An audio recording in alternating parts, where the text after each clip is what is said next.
Shalom, shalom. In the love of God, I am home. I am home. I am home. I have traveled far along this road. Now I'm home. Shalom,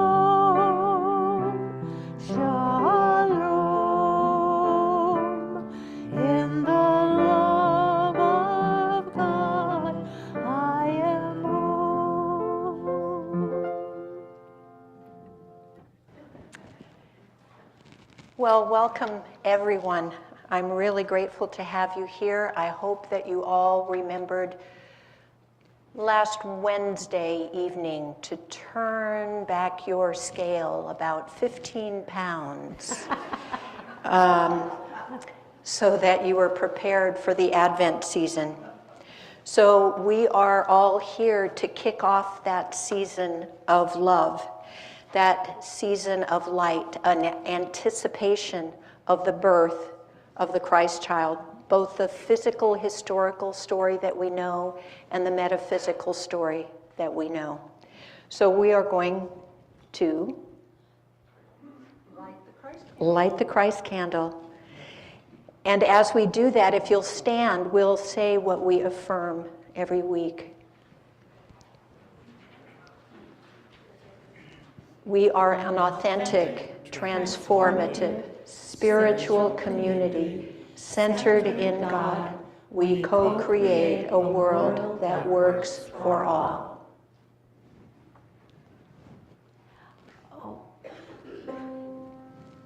Light, light of God, give light to creation, enlighten our hearts, and remain with your world.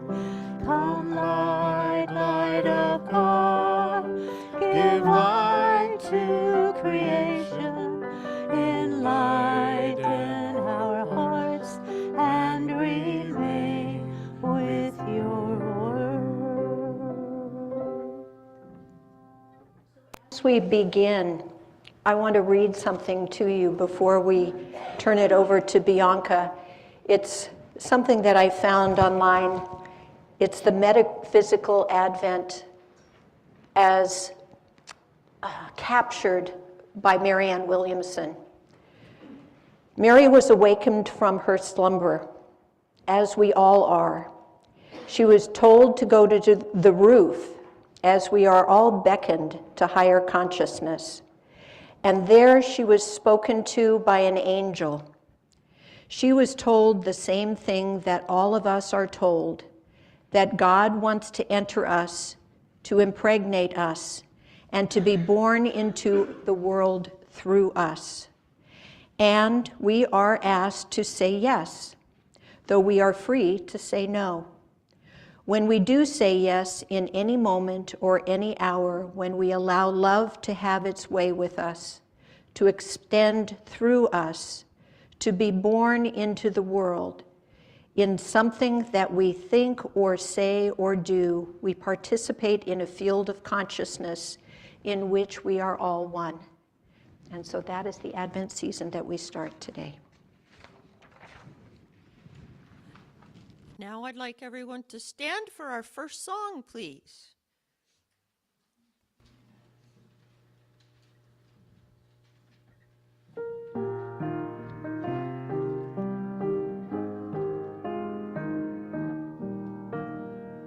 As I wait for Christmas, I turn inside and find peace beyond all knowing when I but still my mind.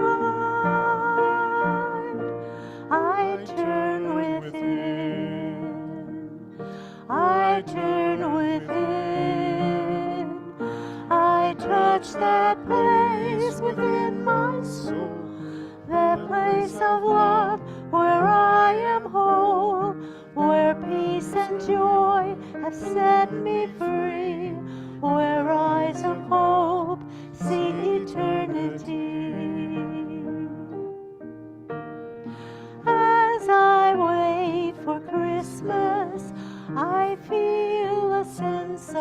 all. I'm no longer separate, for love has joined us all. I turn within, I turn within, I touch that place within my soul, that place of love where I am whole, where peace and joy have set me free, where eyes of hope see eternity. As I wait for Christmas, a smile comes from within. Joy that's deep and sacred has filled me once again.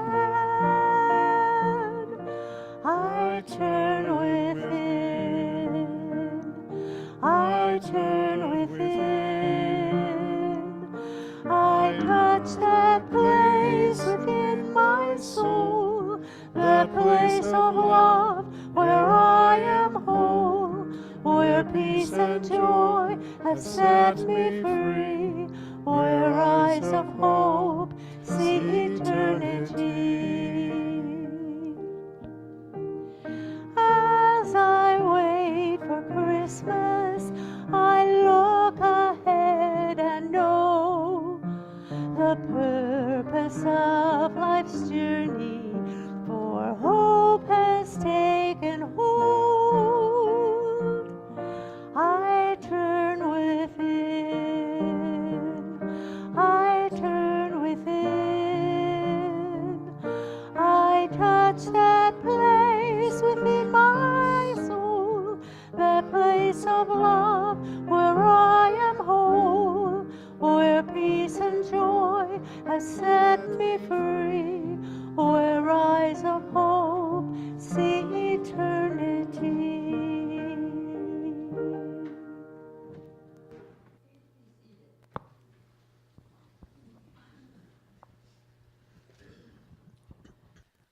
So today is the first Sunday in Advent. It seems like it snuck right up on us because it was just Thanksgiving, right? So the years that Thanksgiving is very late in the season in November, that's when Advent ends up being the very first Sunday in December. So to commemorate that, I am going to light the very first Advent calendar, and then we'll talk about what this first Sunday is about. If I can get this to light. Here we go. Come on. Come on. Please. There it goes. Very good. So if you haven't had a chance to see, we do have in the foyer some Advent books, and Unity has these every year. And I am going to read for the first Sunday, which is all about hope and faith. And in this little booklet, there's a different thing to meditate on or to think about every single day. So there's a bunch of them out there if you'd like one. But as I said, today is hope and faith. And just for in case we have visitors, you're wondering why the heck I'm up here. And Rhonda, we forgot to mention that Reverend Pam is in Dallas, Texas, doing the family reunion for Thanksgiving, and that's why she's not here. And David is in Phoenix with his family enjoying Thanksgiving. And I was in Albuquerque up until yesterday having Thanksgiving with my son and his fiance, which I'm really looking forward to a wedding next year because he's getting a little old, you know. That's what happens when you're like, okay, is he ever going to get married? Okay, this is good news. He's 34, you know, going on 35. So anyway, let's talk about hope and faith. So this is about Reverend Bronte Colbert wrote this. And I'm going to switch hands here because this hand is more stable and I can not have to put glasses on. I love the Christmas season, but sometimes December can feel like a countdown, an ever-evolving chart of tasks, a to-do list of gotta get it done. We can balance holiday busyness by including an experience of spiritual deepening through the 4 gifts of Advent: faith and hope, peace, love, and joy. What might you like to feel, bask in, or create this Advent? How can you nurture and honor your precious self? How might you make a Christmas dream come true for you or someone else? Consider keeping a journal of your holiday feelings and experiences.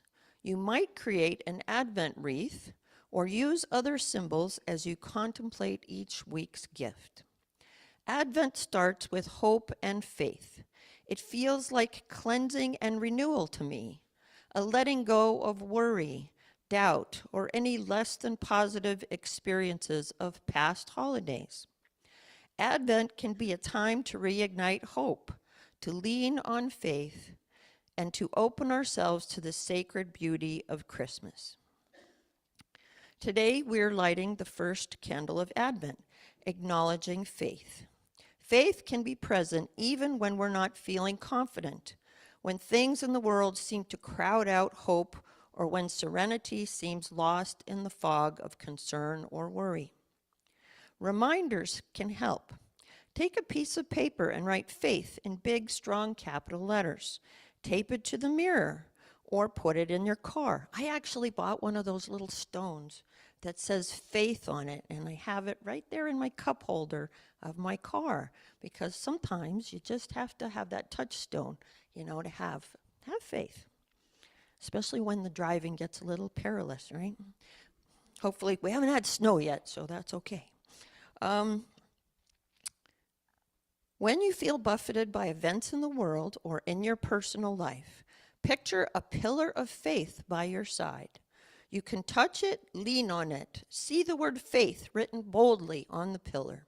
But look, there are more words: trust, overcoming, divine guidance, support, perseverance, strength, fortitude. All reminders that God is with you in all things. You have divine resources to rely on always. You can be grounded in faith because that pillar is right beside you, solid, strong, and always accessible. This Advent season, give yourself the gift of time to reflect and list your hopes and wishes for this new month, this new holiday season, and the new year ahead. And that leads right into the daily word, of course. Hope and faith for today. Inspired by hope and assured by faith, I begin my Advent journey. As Advent begins, I welcome the opportunity to reflect more deeply on what I hope for and what I affirm for my life. Hope is a seed, a possibility. My divine faculty of imagination allows the seed of hope to sprout. Nurtured by faith, the seed takes root and grows from I hope to I believe. I may have once hoped God would help me. Now I have faith that through the Christ within, I can help myself. I may have once hoped for the life of my dreams. Now I have faith I can create that life I want through the power of my feelings and thoughts. I believe. I mindfully use these words at the start of my Advent journey and beyond. And from Colossians 1, verse 27, to them God chose to make known how great among the Gentiles are the riches of the glory of this mystery, which is Christ in you, the hope of glory. Hope and faith. Thank you.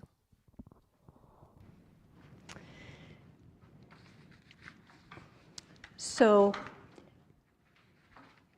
I want to introduce myself to those of you who may not know me. My name is Rhonda Hull, and I've been a member of our Unity community almost as long as I've been here, which is about 23 years. So I came right about the time Pam did, and so I'm really grateful for this opportunity to step in today for her so that Pam and Lane and David and Teresa could go on their Thanksgiving adventures. And, you know, we'll probably come back needing a vacation from their vacation. And I also want to mention, too, just as we move into meditation, to hold, so many people are holding so much, but for those of you who don't know, David's father passed. And so if we can just hold David in his heart for this, starting on his grief journey. See, I got chills. Starting on this grief journey that will include all of the firsts. The first Thanksgiving without someone, the first Christmas, the first memory of a special event. So most of you who do know me know that I'm a wordsmith, and I'm very curious about not only the practical, physical definition, dictionary definition of words, but I feel like words carry an energy. It's like even the word of God was Allah, Yahweh, opening our voice. And we could not translate the breath that is breathed into us, that first inhale that we all take when we're born, if a miracle didn't happen where that air comes into our body and is asking for a birth, is asking for a release, and it moves over through our throats, up our esophagus, through our voice box in a way that allows us to take whatever inspiration came in and give it birth. And it's our responsibility, our job, to be mindful of the words we choose and the meaning that they hold. So before we step into meditation, I want us to look at the word Advent. Advent traditionally is that 4-week period that leads up to Christmas and the whole anticipation of the birth of Christ, the Christ child. The word Advent itself comes from the Latin word adventus. I listened to a whole lot of Latin in my recovering Catholic times, but adventus means arrival or coming. It's the anticipation of something. And it marks this cycle of time. It reminds us that it is a cycle. It is with the birth. Mary wasn't focused on the end. She had no idea what that would be. And perhaps if she knew the end of the story would mean the crucifixion of her son, it would have been a harder journey to take. But that journey didn't end there. It came with a rebirth. So today we look at the anticipation of the birth, the planting of that seed. And so it's important for us to reflect on Mary's role in this, the divine feminine role of the birth of Christ. It was Mary being willing to be a sanctuary, without really knowing the outcome. To, in all of the busyness, in all of the pressures of her time, she took the time to be the sanctuary. She said yes. And so, as we start with this beautiful song that we sing almost every Sunday that leads us into meditation, I invite you to let it be a feeling prayer.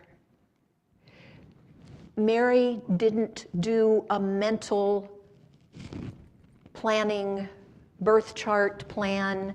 This is going to happen now, that's going to happen then. She surrendered to letting it be the process, and she opened to being the sanctuary. And we are now that sanctuary. So, Clara. Lord, prepare me to be a sanctuary. Open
So take a deep breath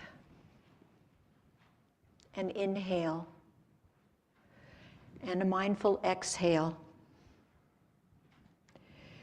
And just as through Mary the world awaited the birth of Jesus, we too are invited to await the birth of a higher awareness, a deeper connection to the divine, and a fuller expression of our authentic selves. We know that the word Advent means coming, so let there be an invitation for that higher conscious to come within me, to be the light unto the world, to be the coming of my wisdom, where I can walk in love and with compassion. Our challenge is to trust these qualities, regardless of the circumstances that surround us, and to know that this is the truth.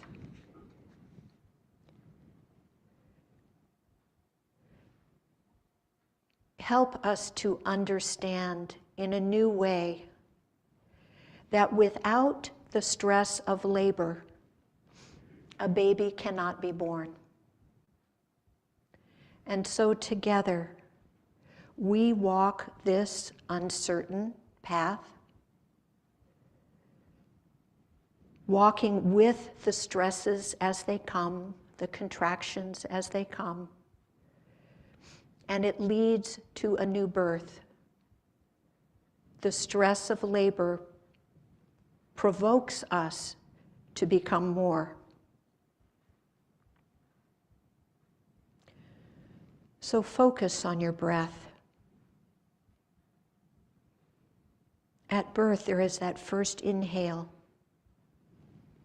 and at death, none of us will escape our final exhale. But in between these inhales and exhales are miracles, and each breath will invite us to translate and see the miracle regardless of how it appears. And so give us the power, the willingness, the stillness, the slowness, the inner knowing to follow and surrender on this adventure we call life. Inhale deeply, and aware in this moment you are drawing in that life force energy. And as you exhale, imagine releasing any fears, doubts, or distractions that may block your path to inner light. They are made-up stories, and now it is our work to create and make up a new one that leads us to light rather than into fear. With each breath, imagine that you are clearing that space within that will take you beyond your ego mind, so that the divine presence can be born and shine bright, open to everything and attached to nothing. Picture this divine presence as the light that expands. Feel it. Don't just think it, feel it. Feel a radiant light that begins to fill your heart, that takes you on that perilous 16-inch journey from your head to your heart. Let that light radiate outward and feel it burning brightly within your soul.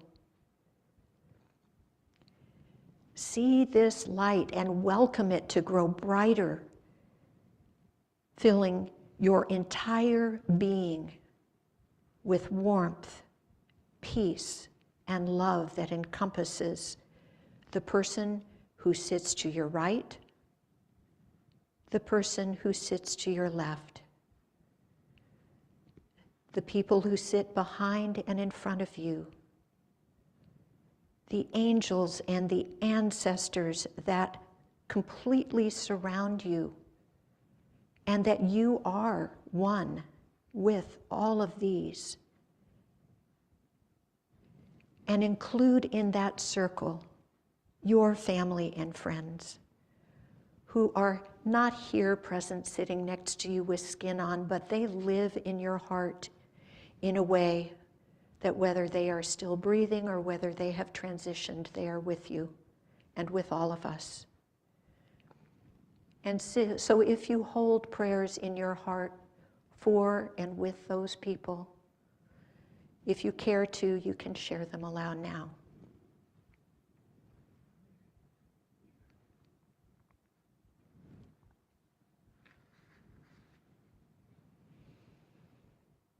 Feel the light of Advent illuminating any areas within you that are impatient and find it hard to wait. Dare to trust. Allow yourself to open and soften the stubborn areas that resist healing and awakening.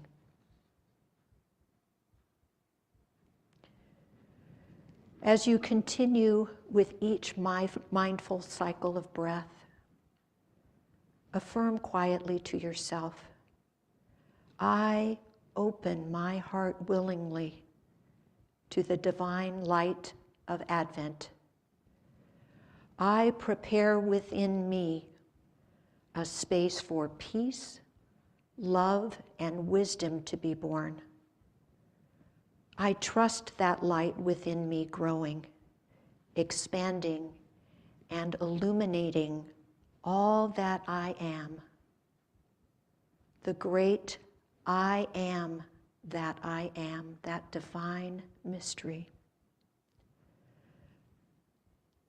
As we come to the close of this meditation, remember how the light of Advent is not only a historical event, but a living presence within you. Use this season and the story of the birth of the Christ child, no matter what your core beliefs or your religious foundation, use this story, these metaphysical metaphors, as an opportunity to cultivate and share your love and light with others.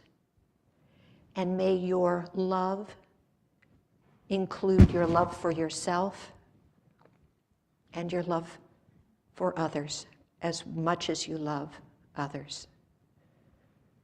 So, and now we will allow sanctuary to guide us back from meditation, more present to the possibilities available to us each and every moment, because Mary modeled her willingness to be an open vessel, a conduit for the light.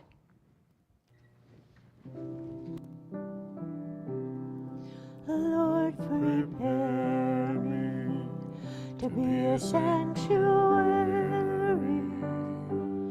open-hearted, tried and true. With thanksgiving, I am a living sanctuary for you. Love, prepare me to be a sanctuary, open-hearted, tried and true. With thanksgiving, I am a living sanctuary for you.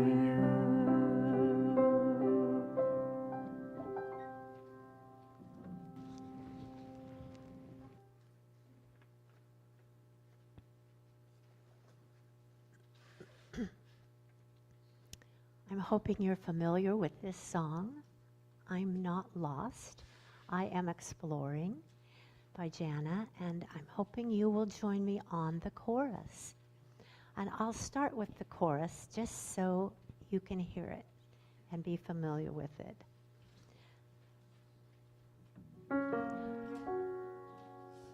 I'm not lost. I'm lost. Uh-oh. Maybe I'll start at the beginning.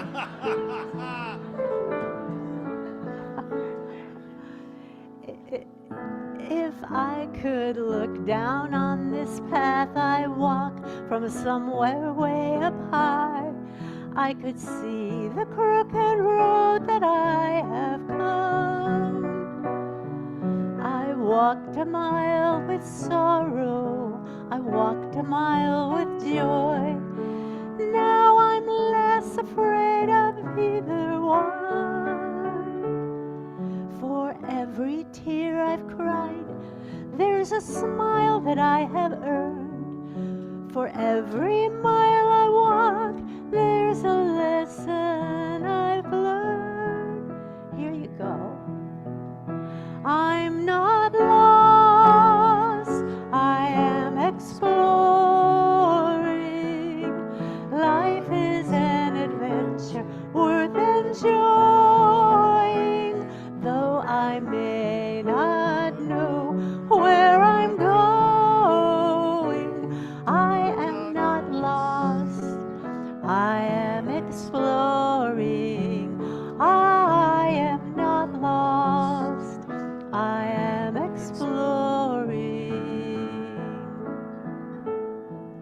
Some people choose to live their life on quiet avenues, while others find a place in the parade. Some, like me, are seekers. We take less traveled roads, believing we can find a better way. And even though I get discouraged, I won't be turning back. I have joy as my compass and faith as my map. I'm not lost, I am exploring. Life is an adventure worth enjoying, though I may not know where I'm going. I am not lost, I am exploring. I am not lost, I am exploring. All of us are headed for the same destination, so why not blaze a trail that's got imagination? I'm not lost, I am exploring. Life is an adventure worth enjoying, though I may not know where I'm going. I am not lost, I am exploring. I am not lost, I am exploring. I am not lost, I am exploring.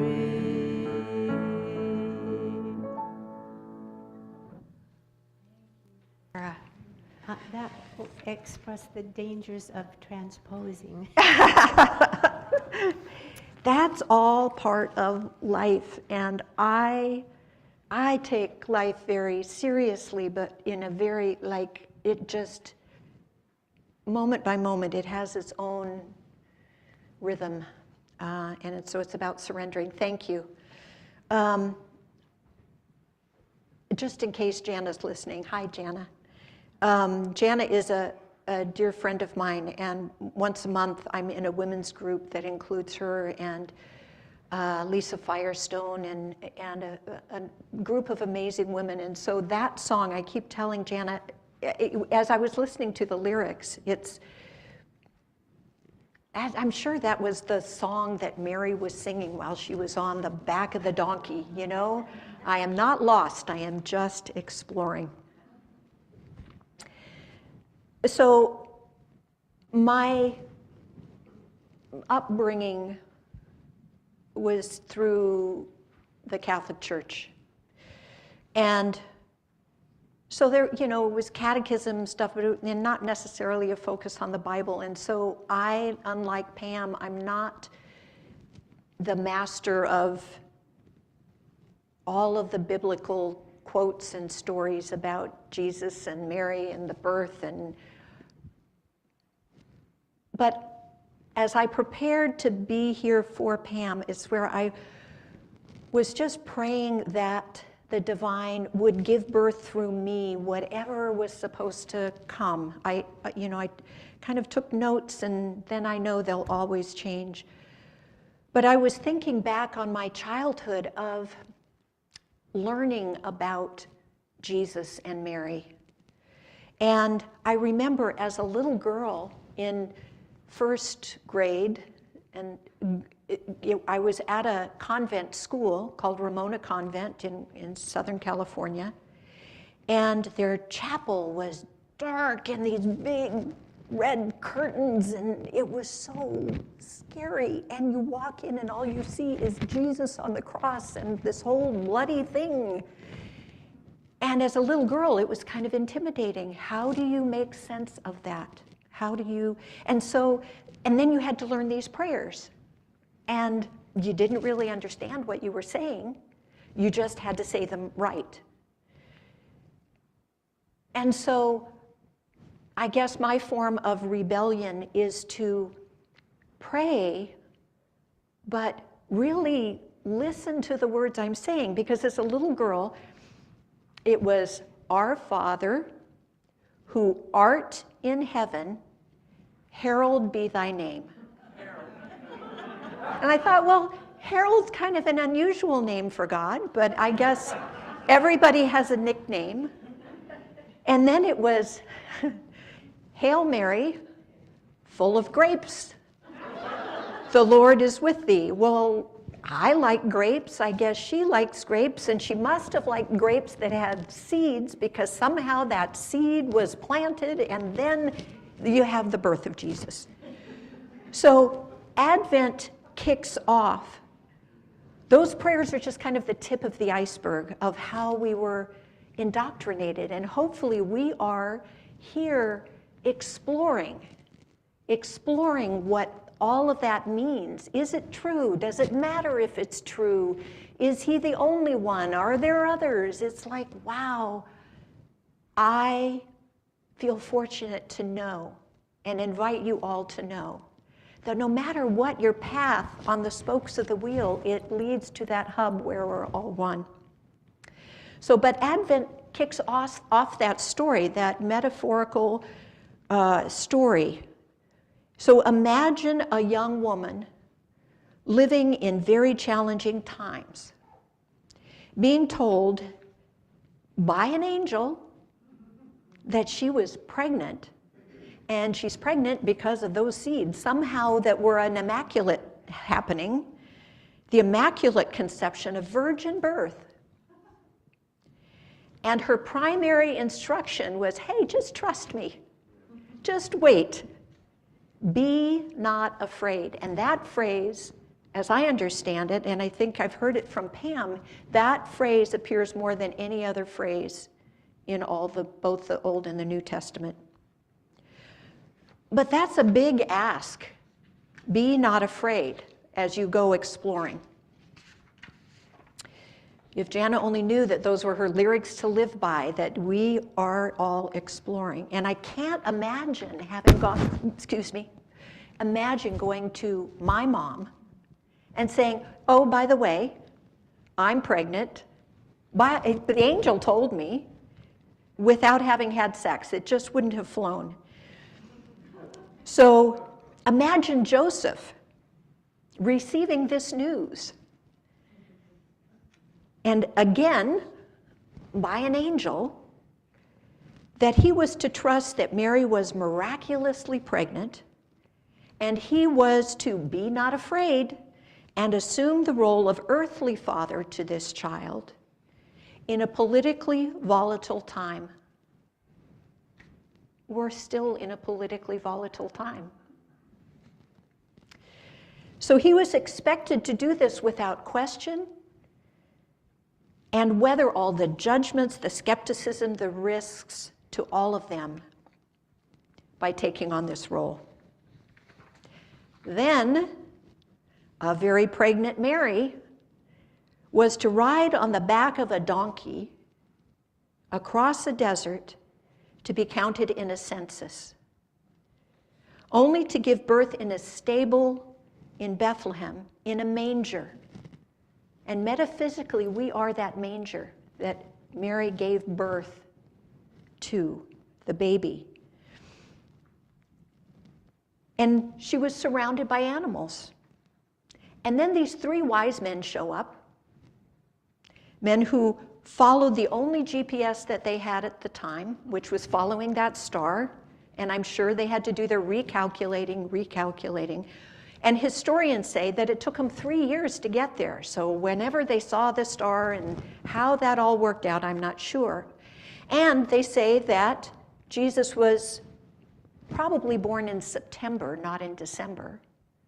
But somehow December gets identified.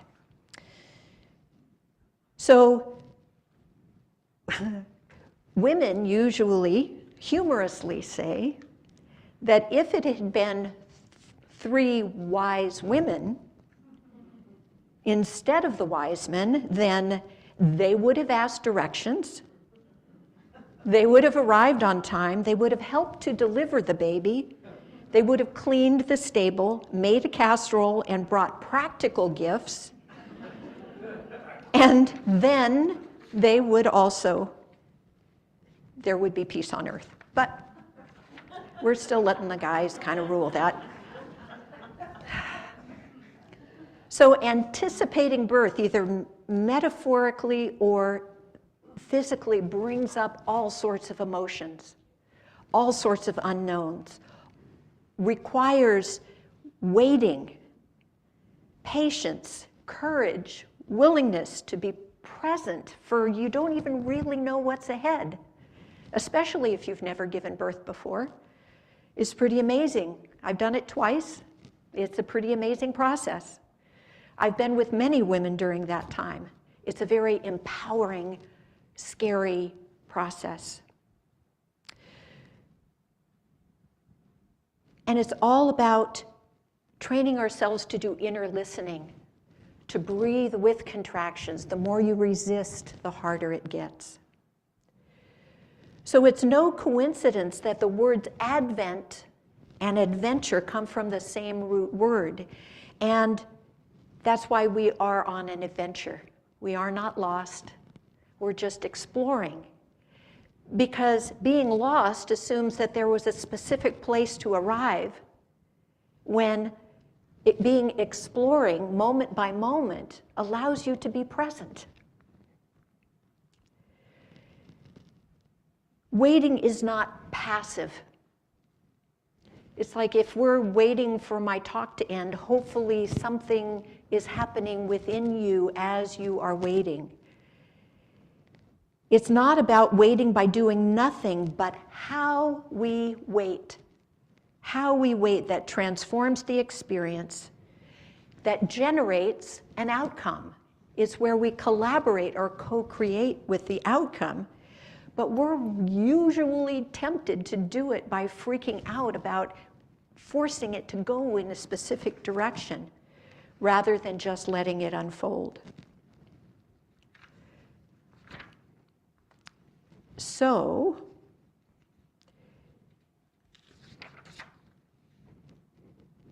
we go nowhere when we hang on to the past. We mess things up if we're living in the future, because that pulls us out of this moment. It becomes a missed opportunity, a missed moment, an empty moment. And the night before my mom passed, some of you have heard me tell this story before, but it's it came to me as I was thinking about what I wanted to convey to you of what I understand or what I hope to live by. When my mom passed, I sat with her the night before, and I thought, oh, we didn't know. We suspected it would be any time, but I'm very grateful that I was the one. We took turns sitting with her each night. And I said, Mom, you know, maybe we should clear up this whole thing about how I felt lost as a little kid because of your alcoholism or because of your being so busy with your work that work took priority. And she would say to me, well, I'm sorry. I do apologize. I did the best I could do. But I'm here now, and I don't know for how long I'll be right here. So can you just forgive the past, lay it down, and be with me right here? Because I'm present here right now in this moment. And then that conversation from me would lead to, but Mom, you're going to miss the girls' graduation, and you're going to miss whatever happens, whether they get married, whether they have kids. You're not going to be here for that, and that makes me sad. And she said, I'll be there, I just won't bring my body. But I'm here now. So will you be present with me now? So that was Mary's task, to stay present. It's the invitation to all of us to wait, but not just wait for what we want it to be. Like, I want her here for all those family things, those important rites of passage. No, it's waiting with a promise, with a hope, with the faith that that candle represents. Because that angel said, Mary, listen, you are conceived to bear a son. That's all she knew. And be not afraid. And waiting is tricky, especially for us in this life that moves so very, very fast. I was with my friends, Jack and Elizabeth, waiting in the ferry line to go over to my niece for Thanksgiving. And I'm really grateful I didn't have to drive. And we got there, you know, you come into Kingston and you come into downtown, and we're like 4 or 5 cars before a guy comes out and puts 2 cones down. And then you've got to wait for the 4 or 5 cars. He tells each one of them what's happening and what his directions are. And I just sat in the back seat and listened, aware that I'm kind of writing the talk while I'm talking to them and listening to them. And Elizabeth is saying, oh, we were so close. If only we had been those many cars ahead, we would be on that ferry. I wonder if that line is getting on this ferry or if we'll get on that ferry. And each car that comes up to the guys, she's imagining, well, I wonder what he's saying to them. Why do they get to turn left and go? Are we going to have to wait long? You know, it's like this whole mantra was happening. And, you know, it circled us back around and we had to wait, and there were a few more cars in front of us, but we got on the next ferry anyway. But all of that energy was spent wondering about the uncertain future. Now, if you're pregnant, you want to say, oh, yeah, what does that mean? And what's ahead? And what do I need? You plan that far ahead. But like this talk, it's like you plan it and then it's going to change. It's not going to be what you expect it to be. So we're not good waiting in the ferry line. We're not good waiting in the grocery store line. We don't have faith there. We just know that that person has 12 items in the 10 or less aisle. So, and we have trouble waiting at the elliptical by the co-op, you know, about, now they've got the speed hump and now, you know, we're going to have to wait more. And is it really my turn, or they should have gone and they didn't see me? All of those, that's how we wait. We what if down this spiral. And what if, I imagine, at least in my mind, I make it up. Mary had her challenges, but she what ifed up. She had to make the best of what the unfortunate, difficult, challenging circumstances were. So we're also not good sitting in difficult situations, trusting that the outcome is going to be good. Because we think the outcome ends where we expect it to, rather than trusting a broader arc and knowing that it's all good. I forgot to grab this book, so I'm going to wander over here. When I was uncertain about, as this talk was kind of coming together in my mind, I talked to another friend that some of you may know, Nancy Bardos, down, she and Sharon Meddy, who's also a dear friend of our community here, live down in Ashland, Oregon. And I said, Nancy, I've got to talk about Advent. So what do you know about Advent? Like, what does that mean? And she says, wait, I was going to send you a book. I got it for Christmas. It was written by a woman down here and illustrated, because Nancy is an amazing artist, and a lot of people down there are. So she said, I'm going to overnight it to you. She read it to me on the phone, but she overnighted it to me. So it's called Questions for Advent, Poems and Paintings by a woman named Anna Elkins. So I won't read it all to you, but I bookmarked a few, because I want us to listen, feeling it, not just listening to words. I want you to be impregnated by the words. Let them be a part of you. So it's Questions for Advent. Can we see the loving kindness, and loving kindness is all written in one word, in the darkness? Can we be the loving kindness, lifting darkness? The word is behold. Behold, what do we choose to see? Are we going to see it as good or bad or indifferent? Who will we be? Like, how will we show up? How will we hold each other? What if our wealth is found in all that we give away? Now sit with that. What if our wealth is found in all that we give away? It's in the letting go of something that creates the space for something to come. I love the way that Glenn and Laurel and a few of my other friends, it's just like furniture floats around. We just share furniture and it arrives at just the right time to fill just the right space. Can we invite the quiet into our loud lives? Really carving out a disciplined meditation time is, I don't know why it's so hard for me, but I meditate. I just meditate on the fly. I meditate sometimes this time, sometimes that time. Can we invite the quiet into our lives long enough to hear the hum of spirit? Mary and Joseph had an intuition, had a voice, an energy, a message delivered to them. They were quiet enough, still enough in the emotional space to see the angel. I don't know about you, I have angels all around. They show up all the time. Glenn and Laurel are two of them with skin on. Angels appear as we need them. Angels as ancestors, angels as people, angels to change your tire. It's like carry tires.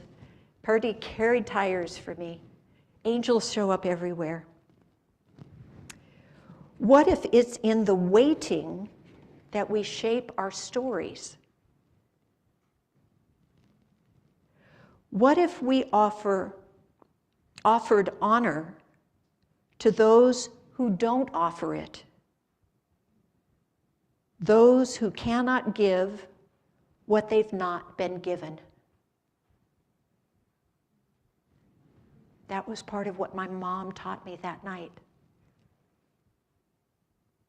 How do we honor those who cannot give what they've not been given. She did her best. Will we keep still long enough to rest? Will we abide beyond time?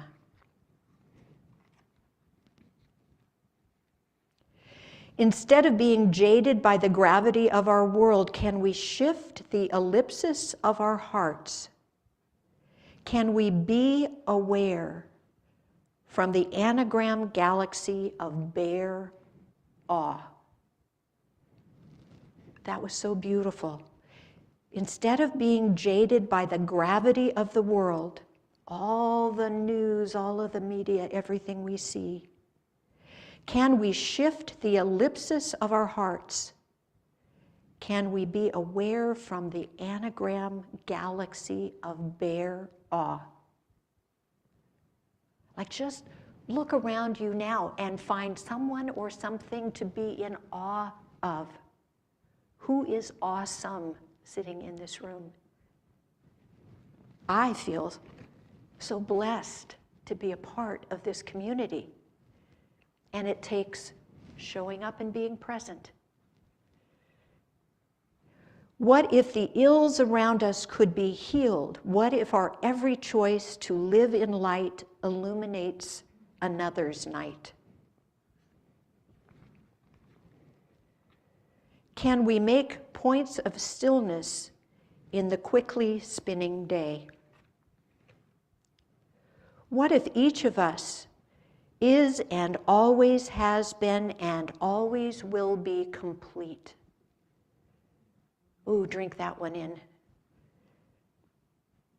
We are enough. Like, what if we lived from that place of knowing that we are enough? What grace will we give today?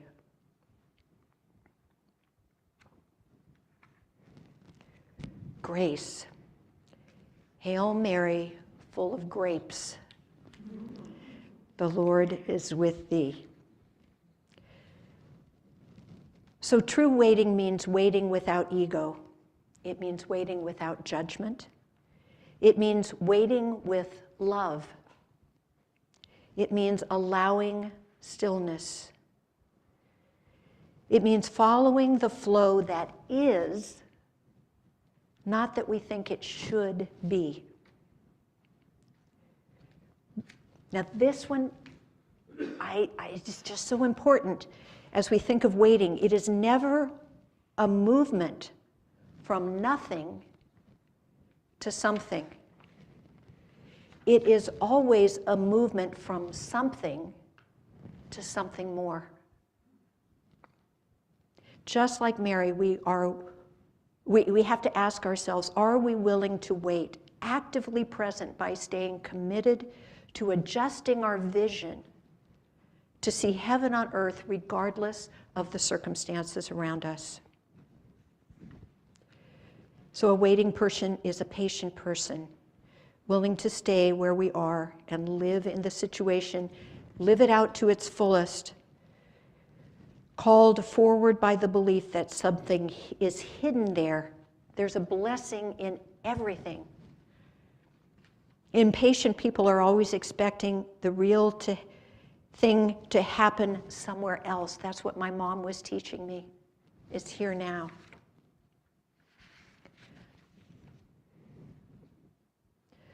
Patient people dare to stay where they are, guided by the still voice within their heart, not their head.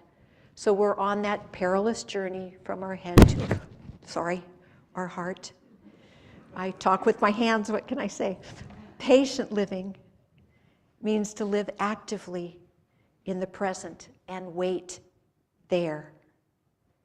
It's not passive. It involves nurturing the moment as a mother nurtures the child that is growing within her.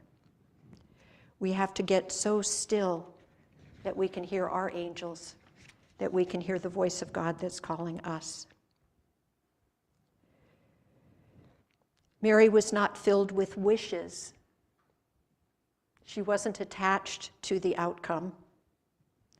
She was filled with hope and curiosity And hope is something very different than fear. We let our wishes get tied up in cobwebs with fear.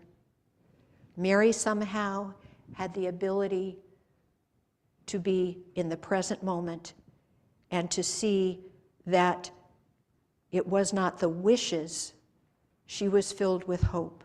Hope is trusting that something will be fulfilled, but fulfilled according to the promises and not just according to wishes. Hope is open-ended.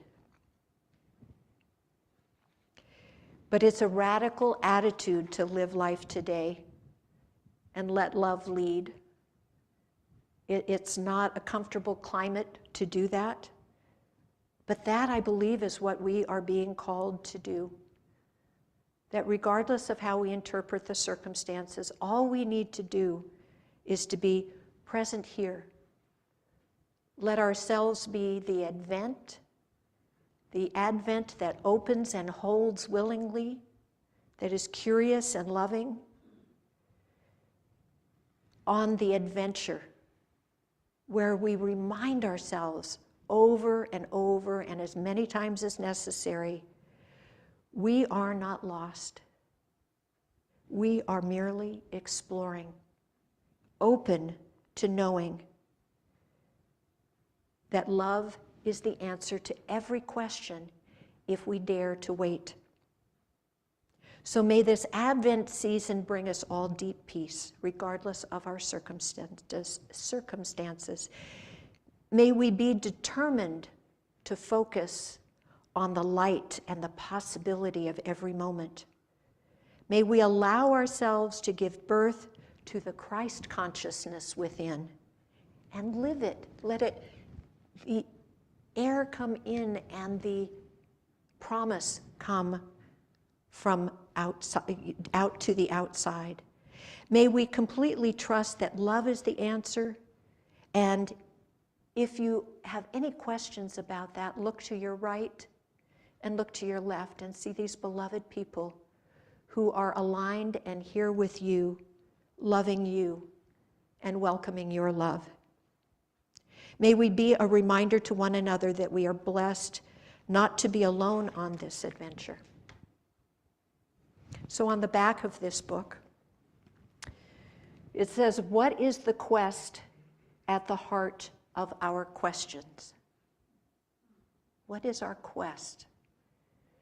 What is the advent of our adventures? So thank you all, and I wish you love throughout this holiday season and beyond, and beyond. Thank you.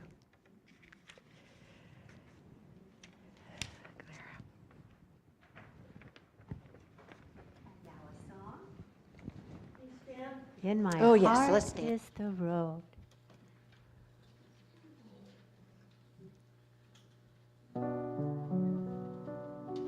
In my heart is the road, and I will not be hurried. In my heart is the road, bless my feet on their journey to Jerusalem, to Jerusalem, to the place of peace, to the place of peace. In my heart is the road, and I will not be hurried, 'cause I'm exploring.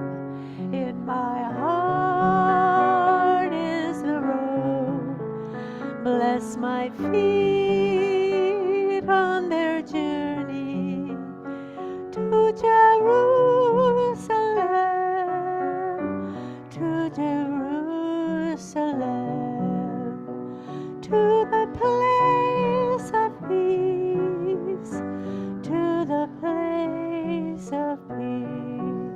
One more time. In my heart is the road, and I will not be hurried. In my heart is the road, bless my feet on their journey to Jerusalem, to Jerusalem, to the place of peace, to the place of peace.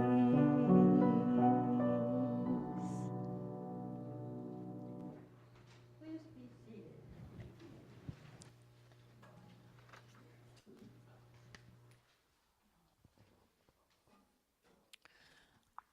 Now is the time in our service where we collect the offering. So please take out your offering and we will bless it like we do every week. Divine love, as me, blesses and multiplies all that I am, all that I have, all that I give, and all that I receive, and I am grateful. And I feel like we, as the three kings, are bearing our gifts, following the light. And I like to work in the Christmas carols when I can. So this will be our offertory today. We three kings of Orient are bearing gifts. We traverse afar, field and fountain, moor and mountain, following yonder star. Oh, star of wonder, star of night, star with royal beauty bright, westward leading, still proceeding, guide us to thy perfect light. Oh, star of wonder, star of night, star with royal beauty bright, westward leading, still proceeding, guide us to thy perfect light.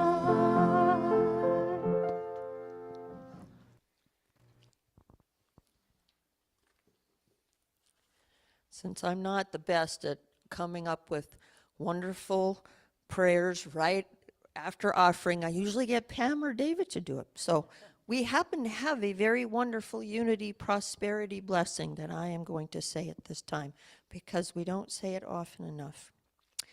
God is our instant, constant, and abundant source of supply. For this, we give deep and abiding thanks. We faithfully trust in divine flow as we seek first the kingdom of God and then consciously, lovingly express that flow through the generous sharing of our time, talents, touch, and treasures. We experience a grace-filled life of abundance and wonders as we open to give and receive as individuals and as a church family. We live in grateful appreciation and celebration of all life's blessings, and we open to miracles now. Amen. Thank you, everyone. And now it's time for announcements. And of course, we have several, so hang on. First of all, I want to say thank you to Laurel, Glenn's lovely wife, who has decorated our altar for the holiday season, as well as this table. So thank you very much, Laurel. We appreciate you very much. It is the first Sunday of December, so we will be doing birthdays and anniversaries when we circle up. So whoever of you is December, birthday or anniversary, we'll ask you to come up for that. I do want to mention that we have Helma holding the high watch as our prayer chaplain today, and anyone after service that wants to have a prayer time with Helma, please go back to the prayer chaplain. And we also have our prayer box in the back. So remember, please write down your prayers, put them in the prayer box. The prayer chaplains will hold them here for a week, and then we'll send them on to Silent Unity, where they will be kept for a month and prayed over. So as you can see on this very long list on the screen, which Beverly has put up so graciously for us, we have so many activities coming up. But of course, the one nearest and dearest and coming up very soon is Festival of Lights that I've been talking about for a while, and everybody has been so fantastic in donating things for the silent auction and signing up to bake cookies and signing up to make soup. And right after service, whoever is volunteering in the kitchen with Mukesh, he would like to put a little schedule together. So if you have volunteered to help in the kitchen with the soups and the cookies, please meet Mukesh in the back or in the kitchen and help get a schedule put together for you. Jen Sprague is the one collecting all the silent auction items. And Jen, did you have something real quick to say? Just come up here. Please give him 30 seconds. David always specifies for me. Stay right there. First of all, and I want to say this, and I hope I don't cry. Last week, I asked for people to donate their prized possessions that they wanted to let go. This is my 4th time of doing the silent auction, 3 before COVID and this time. I am blown away. The amount of generosity that I have been given in charge of to make the bid sheets, out of the 4th, this is, and I'm sort of glad Diane Diamond's not here, is the best one I have ever been in. And I just want to thank you from the bottom of my heart. There are people in this audience I still need to talk to and go over their bid sheets with. But the other thing is, thinking this was going to be a very small silent auction, and now I'm worried about space, I volunteered to do the raffle too. I can't do that. So please sign up to be the one of the raffle people when people walk into the door, and to mention that, because I and Kathleen, who's going to be one of my helpers, thank you, Kathleen, she did it before with me. We're going to be focusing on silent auction. So thank you very much, and thank you for giving me this 30 minutes. I think Janelle will probably be busy selling raffle tickets. She's told me she wants to help, but there will be lots of us that can help sell raffle tickets, because we'll have some beautiful baskets. We're going to limit those to make it all. And Janelle was talking about making lots and lots of baskets. Well, instead of that, we're going to consolidate them into 6 to 8 very nice large baskets, so people will want to buy raffle tickets. And they're going to have little jars next to them, and we're going to be able to put your raffle ticket into the jar that you want to win that particular basket, because we're going to have a pet basket and a men's basket and a wine and cheese basket and a spa basket and a variety of different things. So you might not want to win each of those, but you can put as many tickets as you want into the one that you want, okay? So remember that. Tickets are only $1, so it will be worth it. Now, Beverly wants me to remind people to hang up the posters. We have some posters that are right as you walk out the door. We created posters of our Festival of Lights beautiful ad that was in the PT Leader. I hope everybody saw that in the holiday gift guide. We had like a whole half page, and that has been printed up on a 11 by 14, no, is it 11 by 14? No, it's legal size paper that you can hang up, and we need people, anybody that lives on Marrowstone Island, we need somebody, also Port Hadlock and Squim, so that we can get people to come from far and wide. We have people posting them in town, but please take some if you can, put some out there, make sure, and also talk about our wonderful concert that's going to happen on Sunday afternoon next week, December the 8th. David Michael is going to be here to do a Celtic harp holiday concert. And last year he was here, he did a fantastic Celtic harp concert. If you haven't heard David Michael, he's just amazing. And that's going to be next Sunday afternoon at 3 o'clock. And we have a sign-up sheet out front. If you want to sign up and say you're going to be here, there's no advance ticket sales. It's going to be $20 at the door, please. So I'll be here next Sunday collecting for the concert, and don't miss it. Bring your friends. If you ever want to see an amazing harp concert, this guy is just phenomenal, and so please consider coming to that. And of course, you can see all of the rest of the stuff coming the week afters, and the week after, and the week after. And so we do have, I think, I want to clarify, some people asked me about the play. You know, Key City Public Theater, we store all of their props and their wardrobe stuff in the back in our warehouse, and they are so wonderful to us. They dedicate one of the play performances to raising money for us, to do a fundraiser for us. And these tickets are sold at below what they charge for the other version, the other days of the play, this Bake to Alaska play. So that's going to be on a Thursday, the 19th at 5 o'clock. And please sign up. David probably will be walking around during Festival of Lights like he did last year, selling tickets to the play. There's only like 60 or 70 seats in this theater. If you haven't been to Key City, it's a tiny little theater. It's like half the size of this sanctuary. I mean, it's small, and it's very intimate. And this is a comedy. It's supposed to be really funny, called Bake to Alaska. And so please, if you're thinking of giving somebody a Christmas present and you think they have everything and you don't know what to give them, buy them a ticket to this play and go with them, because it would be funny and just a good old time, you know? So think about that. And the thing on here also I want to bring up, in case you haven't noticed it, because there's so many things. December 29th, we will have a memorial service for Tom Drake, one of our most dedicated and wonderful members of our community who passed away. So on that note, I think it's time for us to, did I forget anything? No? Nobody else wants to stand up? Very good. Oh, Sharon. Right, you're standing up because it's time for circle, and Sharon is the one who always bakes the birthday cakes for the people who have birthdays in the month. So we have, yes, we do have a birthday cake for people in December. So, yes.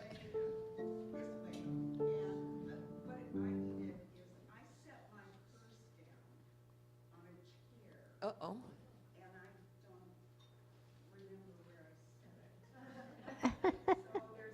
Mary, is that your purse right there? Okay. Is that a purse right there? Whose purse? Is that, okay. Well, there's got to be a purse around here somewhere. Yes. We'll get you afterwards, sir. We're going to do our circle, okay?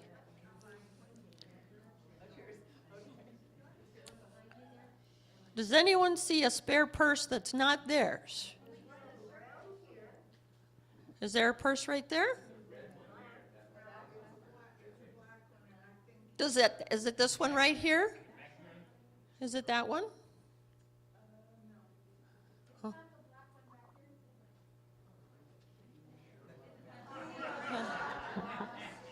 We are not lost. We're just exploring. Exploring where to put our purse. Okay. No. Never mind. It has been found. So please go ahead and circle up. And anybody that is a birthday or anniversary person. Is that you? Okay. Well, Jim? Birthday. Okay. All right. Okay. No. Can we Yes, stretch a more little bit? Stretch birthdays. over this way. Come on. Stretch, stretch, stretch, stretch, stretch. You are the face of God. I hold you in my heart. You are a part of me. You are the face of God. You are the face of God. I hold you in my heart. You are a part of me. You are the face of God. Okay, thank you. Yes, there is peace on earth, and yes, it begins with me. Yes, there is peace on earth, a peace that was meant to be. With God as Creator, united all are we. Yes, we walk with each other in perfect harmony. Yes, peace begins with me. Yes, this is our moment now. With every breath I take, yes, this is my joyous vow. To take each moment and live each moment in peace eternally. Yes, there is peace on earth, and yes, it begins with me. And we know the light of God surrounds us, the love of God enfolds us, the power of God protects us, the presence of God watches over us. Wherever we are, God is, and all is well.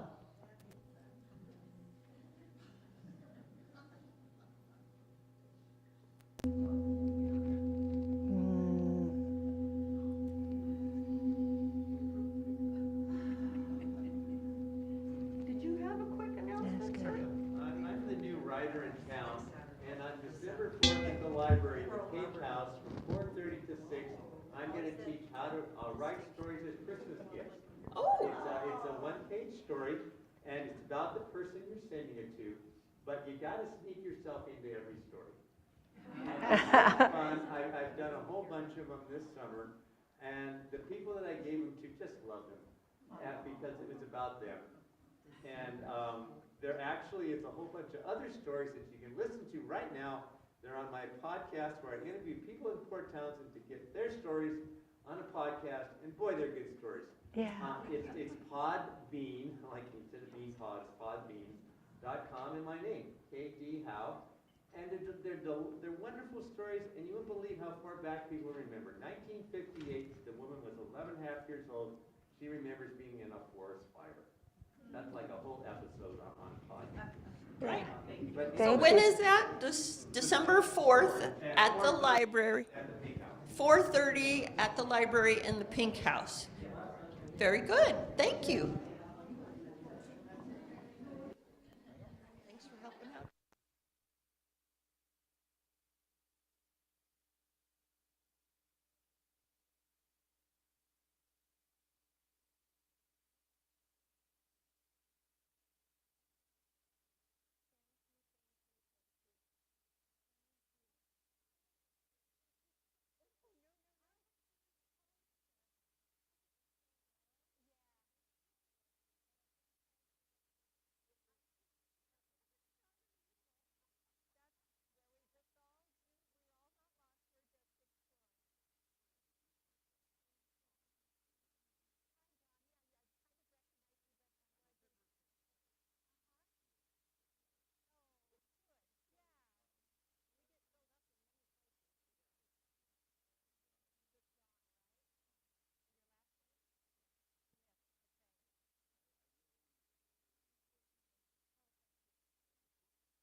our sorrow, let it be joy.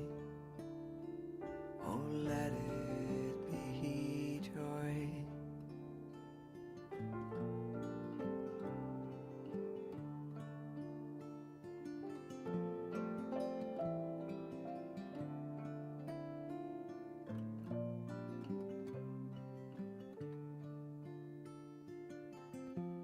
Lord, make me a channel of peace in my life.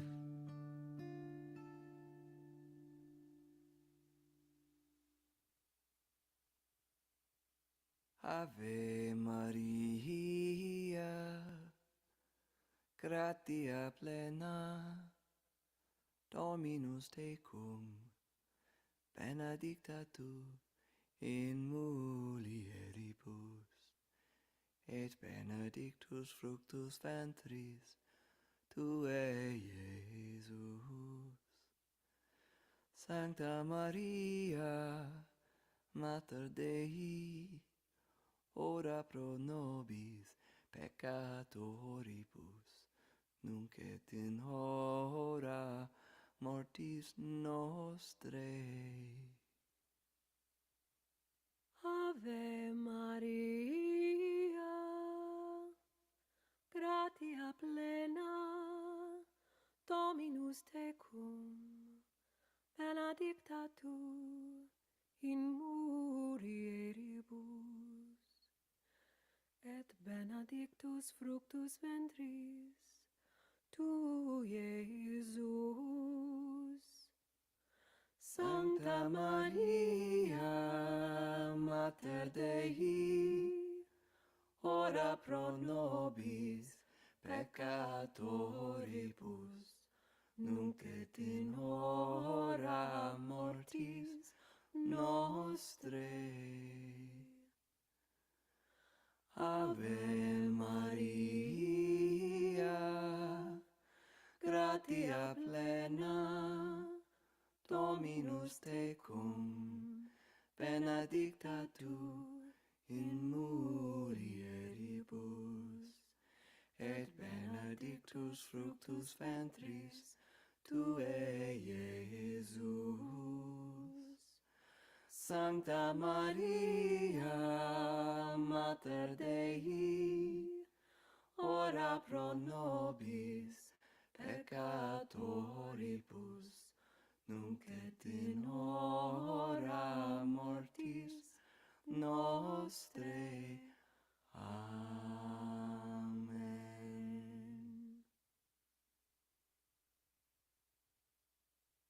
Beloved maiden, sweet Bridget, you are the spring and new life for this world. Men may defile you, woman may banish you, but you cannot be removed from the soil.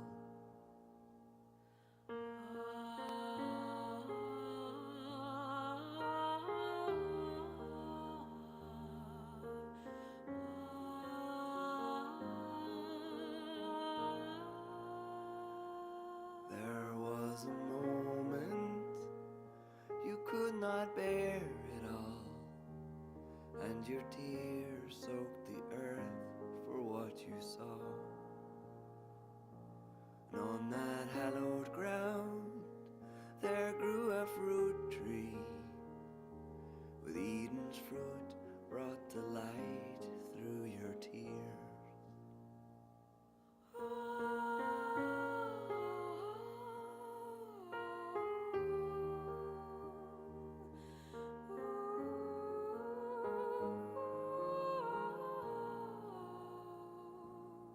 Oh, wise midwife, threshold keeper, there's a harsh, bitter cold in these times.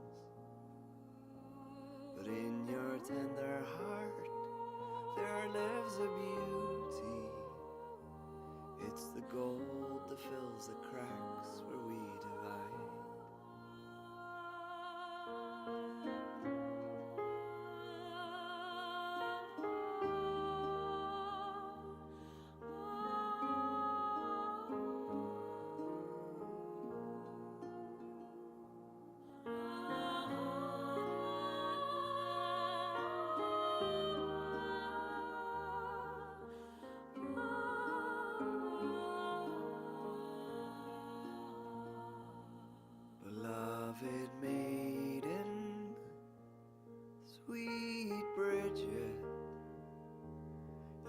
spring